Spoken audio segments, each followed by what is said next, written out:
চোখ, চুল, ক্ষিপ্রতা, চলনভঙ্গি সবকিছুতে যেন মার্কিন প্রেসিডেন্ট ডোনাল্ড ট্রাম্পের ছাপ।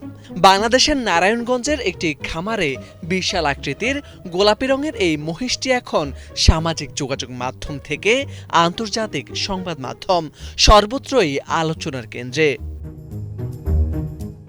হাঁটাচলায় রাজকীয় ভাব, মাথার ওপর সোনালি হলদে চুলের ঢেউ আর অদ্ভুত স্টাইল দেখে অনেকেই প্রথমে থমকে যাচ্ছেন। কেউ বলছেন যেন হুবহু ডোনাল্ড ট্রাম্প। পাকিস্তানের জনপ্রিয় সংবাদ মাধ্যম নিউজল্যান্ড পাকিস্তান লিখেছে, ঈদুল আজহার আগে বাংলাদেশের একটি পশুর হাটে ডোনাল্ড ট্রাম্প নামের 700 কেজি ওজনের বিশাল এক মহিষ প্রধান আকর্ষণে পরিণত হয়েছে।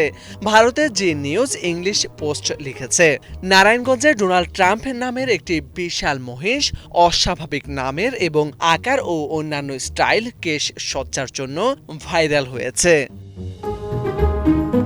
জানা গেছে, আসন্ন ঈদুল আজহাকে সামনে রেখে মহিষটিকে বিক্রির জন্য প্রস্তুত করেন খামারি। পরে এটি কিনতে এসে দর্শনার্থীরা ছবি তুলে ব্যঙ্গ করে সামাজিক যোগাযোগ মাধ্যমে পোস্ট করার পর বাংলাদেশের বিভিন্ন মিডিয়ায় সংবাদ প্রচার হয়।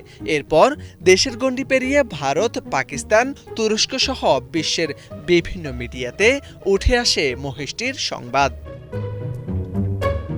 খামার মালিক জানান, মহিষটির গায়ের রং ও মাথার চুলের বিশেষ গঠন, চোখ আর ক্ষিপ্রতা দেখেই প্রথমে স্থানীয়রা ট্রাম্পের সঙ্গে মিল খুঁজে পান। পরে সেটি নিয়েই শুরু হয় মজার আলোচনা। ধীরে ধীরে বিষয়টি সামাজিক যোগাযোগ মাধ্যমে ছড়িয়ে পড়ে।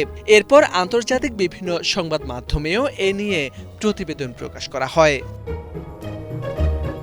আলোচনায় আসার পর প্রায় 700 কেজি ওজনের এই মহিষটি লাইভ ওয়েট হিসেবে প্রতি কেজি 550 টাকায় ঢাকার এক বিক্রেতার কাছে বিক্রি করা হয়। মোরশেদ আলম, বাংলা ভিশন।